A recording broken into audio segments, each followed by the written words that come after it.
जब हम खुदा के कलाम पर चल रहे हैं तो हमें किसी चीज से नहीं डरना चाहिए, क्योंकि खुदा ने हमारे लिए वादे किए हैं। मसला ये है कि हम बाइबल नहीं पढ़ते लोगों। इस साल में यहाँ यशायाह पर एक मुतालिया मैं कर रहा हूँ। अक्सर ने इसे पढ़ने का कभी नहीं सोचा, लेकिन हम यहाँ पर इसका मुतालिया करेंगे।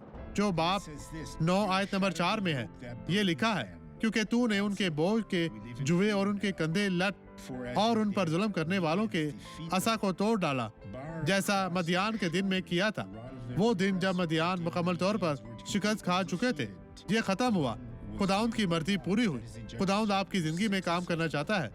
देखिए, हमारा खुदाउंद हमेशा हमारे साथ है। वो कभी भी हमें अकेला नहीं छोड़ता। देखें, ईमान के शो के जरिए ये शिफा वो बेहतर हो गई है। बिल्कुल, ये ठीक है। वो खो चुकी थी बोलना, अब वो बेहतर हैं। तो लिहाजा बराए करम इस वाकर को छोड़ दे। चलती जाए यहाँ गलियारा में चले।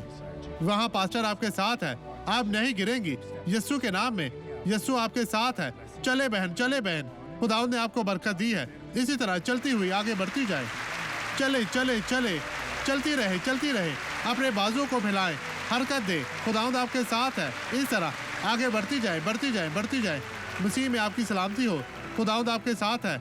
ईमान रखे कि खुदावंद ने आपको बरकत दी है। इस तरह चले। अब वापिस आए बहन। तेज चलते हुए वापिस आए। तेज चले। देखे। तेज चले। देखिए ये भाइयों कितना खूबसूरत है।